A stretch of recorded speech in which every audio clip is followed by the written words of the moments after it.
হ্যাঁ ব্রুয়ান, আসসালামু আলাইকুম। কি অবস্থা সবার? আশা করি সবাই ভালো আছেন। আপনাদের দোয়ায় আমি রাকিব আইসাইবানও ভালো আছি।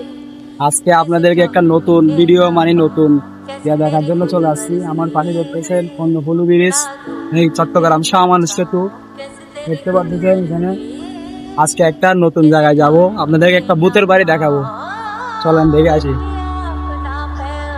এখানে অনেকগুলা মানুষ দেখতেছেন, কত সুন্দর ভিউ।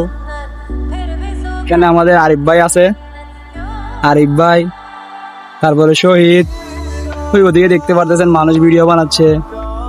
তারপরে এদিকে আরো কাপল অনেকজন আসছে এখানে ঘোরার জন্য। জায়গাটার ভিউ, আগে এটা জায়গাটা ছিল একটা ব্রিক ফিল, ইট বানাইতো এখানে। এখন দীর্ঘ অনেকদিন ধরে ইট বানানো হয় না। এটাই চট্টগ্রাম শাহমানস সেতুর সাথে তখন ইট বানাছিল আর কি। যখন ব্রিজের কাজ চলছিল তখন এখানে ইট বানাইছিল, আর এখন ইট বানায় না। দেখেন জায়গাটার ভিউ অনেক সুন্দর, অনেক সুন্দর। ওদিক দিয়ে সেতু দেখা যাচ্ছে, চট্টগ্রাম শাহমানস সেতু। হয়তো সূর্যের আলোর কারণে তেমন একটা দেখা যাচ্ছে না। ওদিকে দেখতে পারতেছেন আরেকজনের কাপল, কতগুলো হাঁড়ি যাচ্ছে। অনেক অনেক মানুষ এখানে ভিডিও বানাচ্ছে, যার যার যেরকম মন চায় এরকম করতেছে। আমিও ভিডিও বানাচ্ছি।